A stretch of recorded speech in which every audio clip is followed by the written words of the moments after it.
So, tell us your secrets. I sometimes think this whole manifestation mood board woo-woo thing is quite woo-woo and ridiculous. However, truth be told, I did have a mood board. And it worked. And I put a picture of a book on it. And I did a book proposal course with Alison Jones, who runs the Extraordinary Business Book podcast. And she does every sort of 3 or 4 months or so a business book proposal challenge. Hello and welcome to Women on Top, the weekly podcast showcasing bright and brilliant women on a mission, brought to you by me, Frankie Cotton. My guest this week is Lucy Werner, PR expert and founder of the Wern, which is a specialist communications consultancy and training hub for startups, entrepreneurs and independent brands.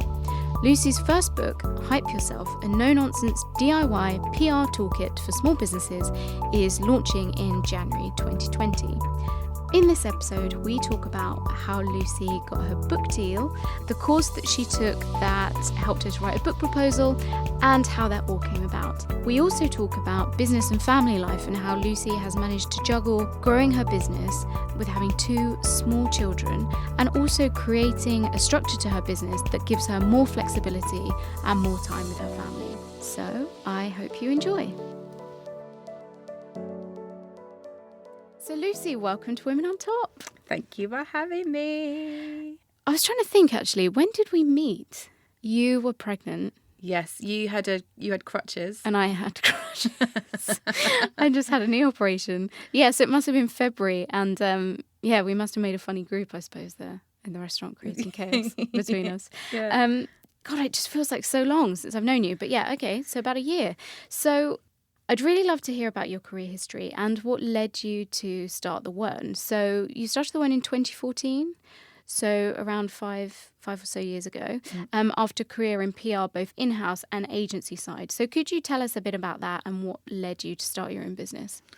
I think I just got disillusioned, like most people do when you're working all the hours for somebody else. I was making some other kind of white rich guy richer, and I just thought, I don't really believe in the clients anymore. I don't care about e-cigarettes. And I was meeting a lot of entrepreneurs at that time who had really great businesses that I thought I'd much rather do stuff with them. And an opportunity came for me to jump, and I just sort of ran and jumped without thinking about it, which I think it's quite a privileged position to be in, to be able to do that. But I did have a good sort of 3 months savings in the bank that could cushion me, where I thought, right, I've got 3 months to make it work, or I've got to go back into full-time employment again. So we'll just see how it goes. And I'm guessing that it worked. Yeah, well, I'm still here. I made £100 my first month, which isn't enough for me to live on. Better than nothing. But by month 3, I had some good clients on retainer and I was able to take on an assistant. So I did hit it in 3 months. And what was your vision for the Wern when you first started, and how has that evolved over the last 5 years? So my ego was definitely in play when I started it. So I was trying to position it as cool international brands. I was trying to make it seem much bigger than it was. In the early days, it was just me and a PR assistant, and I was trying to make it look really big. And I wasn't really sure. I hadn't really niched at that point, startups and entrepreneurs. I was just saying cool things or cool brands. And I was taking a lot of outside counsel that was making me feel like I needed to build it into an agency, follow the traditional agency model, and then try and get it to turn over $1 million and sell it. And so that was kind of my aspiration in the first couple of years. It really changed when I got pregnant the first time, which was unexpected. And I thought I was going to keep it going. And actually, after the baby was born, I realised that I just didn't have the same bite. I was still ambitious, still wanted the business to keep going, but I didn't want to be full-time. I didn't want to run a team. And I kind of hid for a year, licking my wounds, feeling like I'd failed. And then realised that actually success isn't about having a big team. And actually, I've been lots of people have referred to me to that book, The Company of One by Paul Jarvis. And reading that has really opened my eyes to what success can mean. So now, if I do need to scale up, I'd only work with freelancers. I don't like retainers. I don't think it fits my business model and my mission to help as many startups and entrepreneurs. So yeah, it's been a complete pivot. I find that so interesting when you talk about the early days of the Wern and how you felt that pressure, or certainly that influence, and something inside you too, to make it seem like something bigger and more established than it was. And I know certainly from my experience, I know others who have done the same, is it's almost like a panic, and you're like, oh, we've got to make out like we're in a certain way, we've got to brand ourselves in a certain way, rather than actually going through each step of being a startup and really enjoying it and owning it at that moment. So you're kind of trying to skip ahead, I don't know, maybe 2-3+ years to another point. Yeah, and I think also, let's just be like really clear on, like, if you're looking at the metrics of success based on financial figures, it's very difficult to be profitable when you have a team and staff and an office space and all the overheads and all the HR and all the legals that come with it. When you're just lean and it's just you, your profit margins are a lot bigger. So if you're looking at success as a financial metric, this kind of size or having a big team is quite fake news, really. And also, it pivoted again with my second child, because at that point I didn't have a team. And I realised that actually what I really care about I never wanted to run my own PR agency. And I wanted to just help people who had interesting businesses to promote themselves. And that even by following that agency model on a low cost form, it was still not cheap enough for the people who are out there who've got side hustles or who are freelancers. So this year, it's all been about raising my own profile and pushing the book, which comes out in January, and just pushing myself really as an expert so that people can come to me and maybe come for one-to-one coaching, or maybe they'll buy an online course from me, or they will come to a workshop that I'm doing. So I'm trying to kind of pivot how I do business so it fits around my family life, but also serve more people than I've ever done before. So it's kind of a double success in a way. It's completely different to when I started out. So with that in mind, what is then the mission that you're currently on, and what are you aiming to do?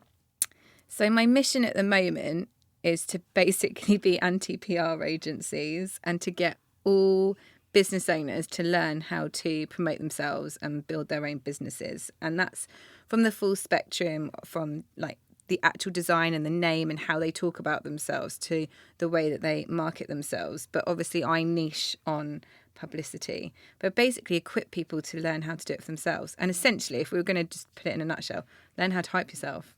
And there can be a lot of smoke and mirrors around PR, right? And there's a lot of misunderstanding about what it is and what it isn't. So can you frame this conversation by telling us what PR is in your world and how you think it can help people? Yeah, I did a talk the other week at Cass Business School, and I had a slide on this. And I was like, if you're imagining it's a guy who's talking about himself as a good lover, PR is a girl telling her mate he's a really good lover. Advertising is the guy, or marketing is the guy going, I'm a great lover. Yeah. I love that analogy. I think essentially, though, people think sometimes mistake PR as buying a space in a newspaper or buying an editorial piece of coverage online. And that's branded content or advertising. PR really is the gentle art of persuasion, getting people to talk about your business and to promote you. And I don't just see it as media relations, so getting into a newspaper. I see it as being on a podcast, speaking at an event, the way you hold yourself in real life, in social media. Like we were talking before, I met a sort of celeb downstairs. She was perfectly lovely to me and my baby, and it's instantly made me think, I'm now going to follow everything you do again. And I just think people think it's, it's not just behind closed doors. It's the way you hold yourself accountable all the time.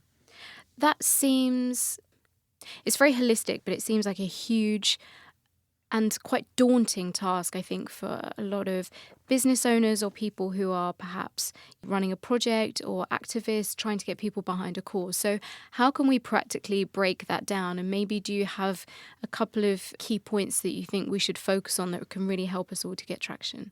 I think ultimately it's not overcomplicating it. It's just being yourself and showing a bit of your personality. I think where a lot of businesses fail is not showing the people behind it. And ultimately, whoever the founder is, their why, like what's inspired them to do their business, what's inspiring them to keep going, what the ethos of that business is, that's what people are interested in. And so I think it's just showing up and trying to show up a little bit each day. I nearly got into a sort of a online spat where someone said it's just not possible for... She runs a PR agency. I actually didn't respond, but she was like, it's not possible for business owners to do their own publicity well. It's not possible. They don't have time. And I wholeheartedly disagree. I think everybody has got 10 minutes a day where they can share a little story on LinkedIn or Instagram or Twitter about what they've done today that was great, or what was bad, or what they've thought about that's interesting. It's not, it doesn't have to be a full lift up of your skirt of, big deep secrets. I find it interesting just to know what people are listening to on podcasts or what TV programs they're looking at. That is enough to give someone a bit of personality without you having to sort of wang on about your business agenda all the time. Yeah, it's interesting you say that about having to not share everything, because I think that is certainly my own reservations around PR, and when you see people who are very, very active, is sometimes you think, God, that's a lot of oversharing. I'm not sure I want to share that much. But I guess, as you say, it's about choosing specifics that you want to share, and you don't have to tell your whole life story every day. No, exactly. And I think it's also the flip side of that, is that if you do share a bit of your life story, and it doesn't have to be something that's like deeply personal, but just even your tastes or what it is that you're looking for, it can open up so many opportunities for you. So case in point, I put my hand up when it came to PR in the business book and said, do you know what? I know how to do PR really well, and I know how to raise people's profiles really well. I've never done PR for a business book. Who can help me? And I gave a really specific call to action to people of, I want to be on podcasts, I want to write guest posts, not too many, I want to do book giveaways. And, I still felt like an idiot putting myself out and asking for that, and thought this could be a real tumbleweed moment. But I was inundated. And now from the Instagram people I've sort of collected, I've got like a pod now who said they're going to push it in launch week. That's a reach of 200,000. That ask has saved me, I don't know what the equivalent is on Facebook or Instagram ad spend to hit that number of a relevant audience that's going to be engaged with my content. So I think it's all being a bit bolder. And on that point, I was thinking about this in the taxi on the way over, because I was going past a restaurant where I used to know the guy that owned it, and it's closed down now. But he had a tattoo of the logo of the restaurant on his arm. And recently I was chatting to Albert, the CEO of Underpinned. He's got a tattoo on his arm and of his business logo. And I've got another former client, male, who had the tattoo of his business on his arm. And I just thought, is it a guy thing that they're so cocksure about their businesses doing well that they get it tattooed? Or is this like, is it really stupid or really brilliant? I can't work it out. But I don't know any female founders that are doing it. And I just think it's that, I don't know if it's a gender difference, if it's stupid or clever, but I just think it's just really interesting that there are guys out there who are like, I believe in my business so much, it's on me permanently. And I think as women, we're scared to shout in the same way. That's brilliant. And do you know what? That works as long as your business is successful, and also as long as you don't need to rebrand, because that is going to be expensive laser. On that then, women can often feel quite icky about self-promotion and, the asks, like you're mentioning there. Not always, I will add, but tends to be that way. It doesn't seem to come as naturally for women. So what advice can you give us around overcoming that barrier, being comfortable with hyping ourselves and asking for things, and, just really showing up for our business or our project in the way that it deserves? I think ultimately ask if you're feeling what I think people sometimes call it imposter syndrome. If you're feeling like that, ask yourself, would a guy feel like that about doing this? And if the answer is no, they would not, then you should not feel like that either.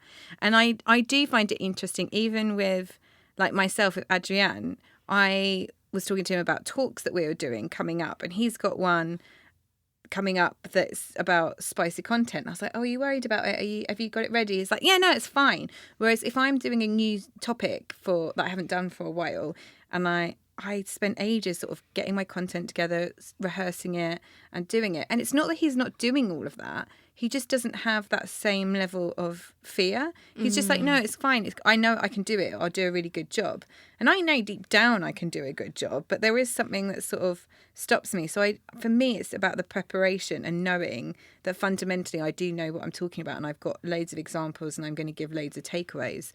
So I think ultimately, whatever business you do, you are going to be an expert in it, or you're going to be at least an expert compared to somebody that knows nothing about your business. So you're always going to know something more than somebody else. I think people forget what knowledge they have. So just sharing it.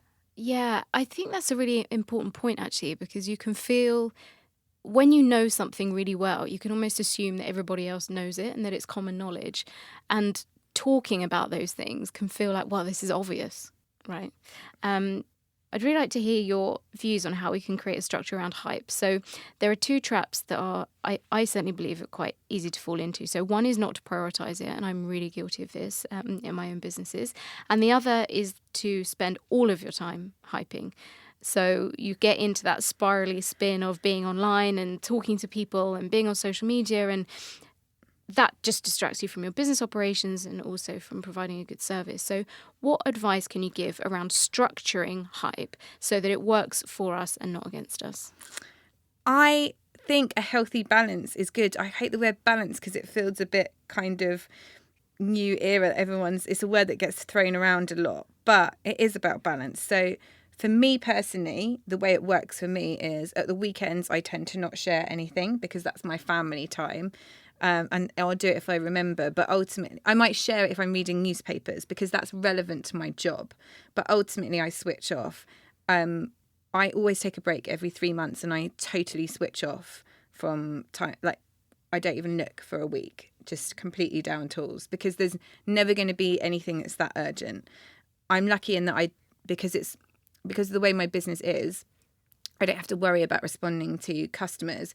If you do, obviously, that is harder. So maybe find somebody who can just assist you to cover you in that time. But ultimately, it's about being consistent, and that's with yourself and treating it like a routine. Like you eat 3 times a day, you go to sleep, like you do some promotion.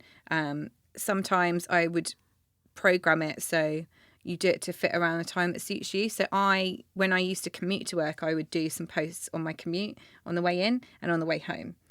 Just get them sort of tooled up. Some people, they do half a day and schedule everything for the next fortnight. Because of the way my business is, I like to be a bit more fluid than that. So it's a kind of one size fits no one. You've got to do what works for you. But if you're struggling to do anything, then just set an alarm on your phone and go, right, do you know what, 10 o'clock every day, that's when I'm going to talk about what I'm doing today or promote what it is that I'm doing or just give a glimpse. And I think just showing your face, like if you don't want to talk to camera, just do like a boomerang. That still counts as like video content, but increasingly like video is where it's at. And so showing your face and giving video content is the way it's moving forward. And ultimately, I believe that business owners will fall behind if they're not using that. Yeah, I totally agree with you. How can we find a way to cut through the noise online and to become an expert in our field? So the internet is a really noisy place and it can be difficult to discern where your place is in that conversation. How do you advise entrepreneurs and startups to find their voice and find their position? I think everybody is unique. Everybody has their own voice. They have their own family background. They have their own working circumstances. They have their own area that they live in. No expert, even if it's in the same sector, is going to talk and be the same. So, and that's why, again, it comes down to showing a bit of your personality, because that is going to give you the edge. The way you talk, the way you communicate.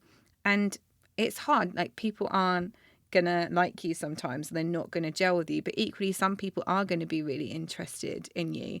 So I think ultimately, it's about being yourself, and that will develop. Like, I spoke to somebody the other day and she said, but I don't know what's distinct about me. And I was like, but you talk about what you like to eat every day, and you talk about fashion, and you talk about your school commute. And I was like, these are like repetitive things that you talk about. So people are going to start engaging with that. And that's aside from like, she has a creative eye. So she's looking at the way the food's presented. She's looking at the way the clothes are made. And it ties in to what her business is, which is actually a marketing consultancy business. So I think it's just picking the things that interest you. Like, I'm really focused on startups and entrepreneurs. So I quite often will shout out about people I've seen that are interesting. I don't work with them. Sometimes I wish that I did, and it's just sort of giving that. And that my personal taste is not going to be the same as anybody else's. Do you think sometimes people are worried about, when you find your niche, what you're doing as part of that is you're saying no to lots of other opportunities outside of that niche? And by saying this is what I believe in and actually giving some meat to the bones, I suppose, is if some people don't like it, then you're turning that away. I think that's the worry. I think people also worry that what they're saying isn't interesting enough. My advice would be to be like, don't look at, obviously you want to look at what people are engaging in, but don't focus on the unfollows or the people that are clicking off. Focus on what people are engaging in and what they're saving. I don't look at what people like on my Instagram. I look at what they're saving, because that means I've given some content that's useful. And ultimately, I'm here to serve other people. So just as much as like what I think's interesting doesn't always work. Bizarrely though, when I share what I've been watching on Netflix and give a PR commentary on it, they always are really high performing posts. Like Kathy Burke is one of my highest performing. Kathy Burke and Fire Festival, my highest performing posts ever. Like they were in the top 9 for ages on my feed, and I thought, gosh, that's weird. Like I thought like my PR tips would be favourite, but actually it's always kind of like, this is why I've watched this and this is why it's culturally relevant, that people are like, oh, that's kind of cool. So it's actually, it doesn't have to be you banging the drum about your work. It can be what's related. Yeah, and a bit of fun, a bit of entertainment, and not taking yourself too seriously, I think, is also really important. So tell us about your book. So I've got a shiny copy of it in real life right here. It feels sick seeing it in the flesh. I can't actually look at it. I kind of hate it a bit, but I've been told that that's normal. Because you look at it for so long and you read it and reread it and you can't see the wood for the trees anymore. So I'm constantly worried I'm going to find a typo or a massive error. So I can only look at the outside, which luckily my friend Almas took a really, I think, a nice photo of me. So it's nice. It's a lovely photo. It's a great cover. It's really, I can see exactly how that's going to stand out on the shelves. That's going to be amazing. Do you know what? The cover design had so much back and forth, and I put it out on socials and got people to say what their favourite was. But ultimately, I picked the colours that would work best as a thumbnail. So I actually didn't like the red on the yellow. I wanted to go, there was a colourway where the second half was green, which actually did better in the popular vote. But when you put it as a thumbnail, it's not, the writing wasn't as clear. But when you're looking on Amazon, which is the main shopping channel, that's how you get the kind of the most of your purchasing, that's how you can sort of read it. I love that you did that you asked for people's opinions and then you made a decision that didn't agree. Well, I went on LinkedIn and Instagram and it was completely different. I have more of a male audience on LinkedIn, and the guys were very much like the yellow and red, which some people were really into and some people hated it. And they Isn't that funny? And people would be like, I hate it. Like, oh God, this is actually going to be like what's on there. But yeah, it's quite a weird thing seeing it tangibly in the flesh, and people who have been buying it from independent bookshops are already getting their copies now, so it's already out in the world, and I'm like, I'm not ready. Like, I've still got loads of free content of PDF downloads that I need to upload onto the website that go with it, and I'm like, I'm not ready yet, I'm not ready. But I don't think you ever are, so I think I just got to keep going. Yeah, I imagine there's a part of that which is, you're never ready for anything, so you've just got to do it. Yeah. And so publication date is officially January 9th. Yeah. The book is called, for listeners, Hype Yourself, a no-nonsense PR toolkit for small businesses. Tell us a bit about how it came about, because I've heard you. We've had this conversation before, and I love the story. So I wonder if you could share that with us. I hope I tell it in the right way. So basically, when I started the business, I really wanted to write a book, and then got sucked into running an agency, which was somebody else's dream. And then there were no women in and like consistency, there are no female PR writers in the top 10 of Amazon. All the PR books are written by men, and they're all written by journalists turned PR experts. And there's nothing wrong with a journalist turned PR expert. I just think they can only really tell you how to pitch to a journalist or how to craft your story. And like I said, for me, promotion, especially at a small business level, is more than just getting in a newspaper, because getting in a newspaper doesn't necessarily drive you sales or customers. No. Whereas, yes, sometimes it does. Getting on TV or the Daily Mail can sometimes work wonders, but that's not always a right brand fit for somebody. So for me, there was also a gap in a book that kind of did the why part. Like, why do you want to do publicity? Not for your ego, not that you want to be in the Times or Vogue because it looks good to your mates. Like, why do you actually want to do it? And that's what the first sort of chapter is based on. And then the second chapter is like what you need in your toolkit, because people start doing publicity and then they don't have a headshot, they don't have a bio. It's all the things you need to get ready. And then the next two chapters basically are all the different tactics and the things that you can do and kind of miniature how-to guides. It's very much a workbook. There's lots of like exercises and activities and checklists. But if you work your way through that from start to finish, I think you should be able to hopefully hype yourself quite well. That's the goal anyway. And how did you go about getting the deal in the first place? So tell us a bit about that process. So, tell us your secrets. I sometimes think this whole manifestation, mood board, woo-woo thing is quite woo-woo and ridiculous. However, truth be told, I did have a mood board. And it worked. And I put a picture of a book on it. And I did a book proposal course with Alison Jones, who runs the Extraordinary Business Book podcast. And she does every sort of 3 or 4 months or so a business book proposal challenge. It's £100. 10 days. By the end of it, you have your proposal and you can take it out to publishers. And I was like, yeah, I'm doing that. I have no idea what I should put in a proposal. This is going to really refine how I do it. And I'd already had quite a good idea of what it was going to look like.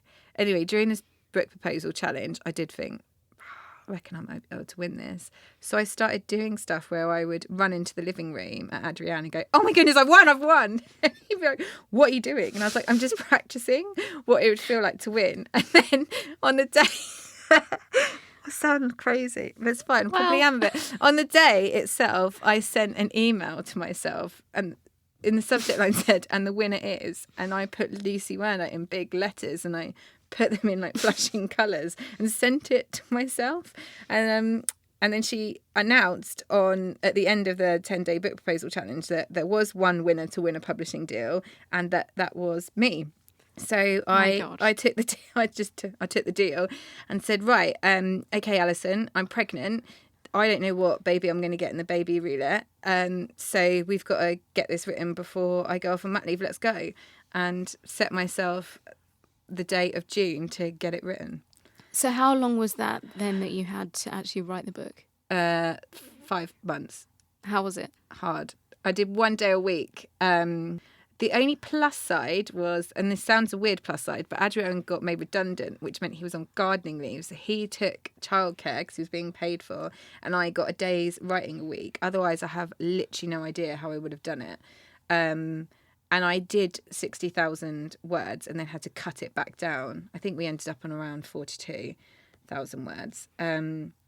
So yeah, it was hard. But the way you do the book proposal challenge, everything's mapped out. I think maybe I'm going to do an IGTV at some point of how I did it. But I have a spreadsheet of every single chapter section, who was going to be in it, what the points were that I needed to land, how many words each section was going to be. Then I had a book with loads of subdividers in to be like, this is who I'm going to for marketing, this is who I'm going to for PR, these are all the launch stunt ideas I've got, this is all like the ways I'm looking to promote it. So I basically, if I lose that book, I'm screwed. It's like, that's the book Bible. That's what we'd all want to read and understand exactly how that came about. And it's also, I think just on the flip side of this, because I get asked about this a lot, it was a tough year. Like, my dad got diagnosed with cancer. My mum had a brain aneurysm 2 weeks before my baby was born. And my baby was born with a cardiac heart condition. And I think having a book called Hype Yourself and actually running around helping other people, like at that time, at each of those 3 occasions, lots of my friends would say to me, bin the book off, delay it, push it back. And I was like, no, because the book's part of like my business and everything I'm doing. So that book comes out in January 2020, so that in 2020 I have this more flexible way of working that fits around my business and means I can be there to visit my mum or my dad, or should something happen with a baby, be around for him, because I've created this flexible business model. And if I stop now, everything's gonna basically go to like shit. So the book for me actually really kept me going, because it was sort of, I could, in my mind, I was sort of like clawing through the trenches, holding this book up, being like, I've just got to get this book across the finishing line. I've got to get it across the finishing line. And there's a video of me, it's on LinkedIn, and I was on Instagram when I opened the box of books, and I thought I was going to cry or laugh my head off. And actually, I just sighed really deeply and was like, oh God, it's done, thank goodness. And I'm doing this sort of weird thing where I did work in my mat leave to get it finished. And there were times, my mum was having emergency brain surgery, and I was sat with an A4 lever arch file crossing out swathes of the book and having to rewrite it so I could hit deadline. But I think if I didn't do that, I would have completely collapsed into a pit of depression, and it really helped. But now I do need a break. So this is my last podcast interview of the year for the book promo. And from December the 4th, I'm taking the whole month off. I'm not doing anything. I'm saying no to all the interviews that have come in since I've pushed myself, all the other guest things. So for me, it's like I've done a little bit incrementally, and now I'm taking a month off. And some people are saying to me, oh, you're taking a whole month off. And I'm like, yeah, but I've worked for 11 months with a lot of stuff going on, and now I need to just lean into all of that and make sure I'm in an okay place mentally to take on next year. I think that sounds so well deserved, that month off. So I hope you have some lovely things planned and you really enjoy it. You've just mentioned a lot of juggling there that you've been doing, and I mean, from an outsider's perspective, it seems like you have this magical way of making all of these things seem possible. Your children and with Adrienne and your relationship and the business. And I know that it's not easy at all by any stretch of the imagination behind the scenes. But practically, what are some of the things that you've done to make that happen? And what are some practical ways of, I guess, building a lifestyle that you've had to do to enable that flexibility so that you can create a business in the way that you want, but also have that family time? I think it's a very open-ended question, but some practical tips I could pass on. I've got a virtual assistant. She helps me out with a lot of admin and practical stuff. I also like to see her as a relationship counsellor, because she mediates between me and Adrienne. Particularly, we're fine working together because we don't work on the same stuff. But if we have to work on the same stuff, like our website, that it's liable to cause a nuclear meltdown in the household. So she's there to kind of be the intermediary between us, and she can make something that would last us 3 days last 20 minutes. So that's like a practical tip. I think second of all, I've put the time in. I did 10 years working for other people, and I'd had my own business for 4 years, 5 years this year. And this whole of the last year, I've worked majority in the business, on the business, not in it. And I used my mat leave to help develop it and pivot it. So my mat leave gave me the time to do the online courses and to really set up the coaching function, and for us to look at what the offerings are going to be and how we're going to market ourselves next year. Lots of people don't have that luxury to take the time out to really plan what their business is going to look like, and they get so stuck in the day-to-day.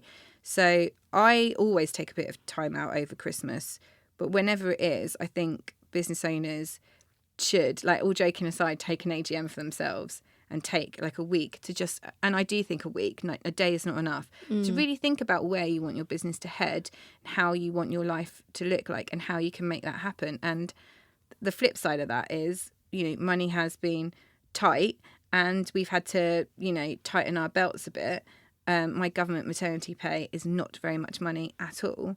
And so Adrienne sometimes is doing consultancy jobs in town in the day and then working on Wern clients in the evening, so that I don't have to work at the moment. But then equally, from the third week of December, he'll be off with me for 2 and a bit weeks as well. So we make it work for ourselves by sort of choosing how we want to do it. So when we're on, we're all in, and when we're off, we're all off.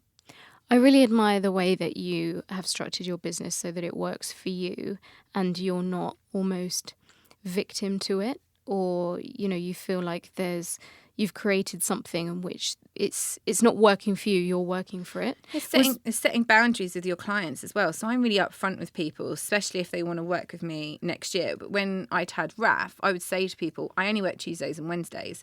Of course, if anything comes in on a Monday, Thursday, Friday, I'll respond to it if I need to. But I'm not really contactable. Those are the 2 days you have me. And that's fine, because those are the best days for me to pitch to media. The kind of project work I was taking on didn't need me to be around on a Monday and Friday. And I'd just be like, if it works for you, great. If it doesn't, then that's cool. Let's not work together. So I'm much pickier about the clients I choose. But again, I did 15 years of work to be able to get to that position. So I think when you're starting from scratch, it is a lot harder to do that. So I don't want to say to anybody, like, just do this. And that's something that annoys me with a lot of other people I see online who are experts, who are like, oh, I sell, I've set up Instagram and I sell £10,000 a month on Instagram, or I'm selling like online courses, or I'm doing this, that and the other. And they talk about how successful they are and how you can do it too. And that's not true. Like, you have to put the graft in and you have to grow your audience. And I think the biggest mistake that everybody does is try to sell a product or a service without putting in the due diligence to grow a following first. And then you've got nobody to sell to. It doesn't matter how great you are. You're right. It is a rite of passage to get the experience in the area that you're talking about. And then you also have to go through a whole period of trying different things, failing, having that time of not having any boundaries, feeling that pain. That's the only way that you then can flip it and create a model that works for you. It doesn't just come, as you say, out of the box, and having that rhetoric, which is, oh, it's easy, you can do it too, I don't think really helps people to understand their clients, their business model, or really how the industry works as a whole that they're a part of. And also, you're one person. Like, what you think people need might not be what they need. So you need to be able to evolve and adapt. And I've seen that from myself, just putting out content or putting out courses and seeing what sells and what doesn't. You've shared some really great advice, and thank you so much for coming on and, sharing your tips around PR and writing your book.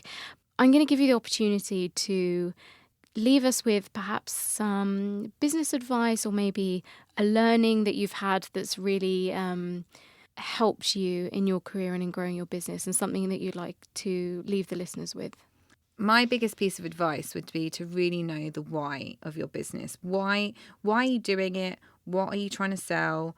Why you are selling your service, or why you're building your brand, and make sure that your business is fitting around that, not that you're listening to I think people are so listening to mentors and coaches, and it's not always serving them. I'm not saying don't get a mentor or coach, but just make sure if it doesn't feel right in your gut, it's probably not the right thing for you. And that's not the same thing as being too scared to put yourself out there and promote yourself. That's shyness.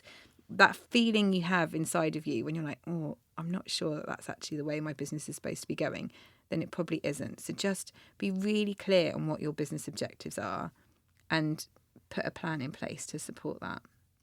And Lucy, where can we follow you and buy your book? So on all social media channels, I'm at Wern Chat, which is WERN Chat. The book is available from Amazon, but if you're a big small business advocate, you can find it on Foyles or Waterstones or WH Smith. It'd be great if you do want to go into your local branch to order it, just to help me with the book numbers. But most importantly, please give me a review on Amazon. I'm trying to get up to 50 to beat the algorithm blues. Definitely check out Wern Chat's Instagram, because it's one of the most colourful and wonderful places that you'll find online for small business owners. And so thank you so much. Welcome. I've really enjoyed chatting with you. Good. It feels like ages since I saw you. And thank you all for listening to Women on Top, the podcast. You can join in the conversation online using the hashtag #TheWhatPod and tagging us at @TheWhatPod on Twitter and Instagram. And you can find all the details about our wonderful guests in the show notes. Support for Women on Top comes from Entail, the Webby award-winning interactive podcast platform. Entail is changing the game when it comes to podcasting through its rich visual experience, so give it a go and download today from the App Store. And don't forget to rate, review and subscribe on your favourite podcast app and spread the word. See you next week.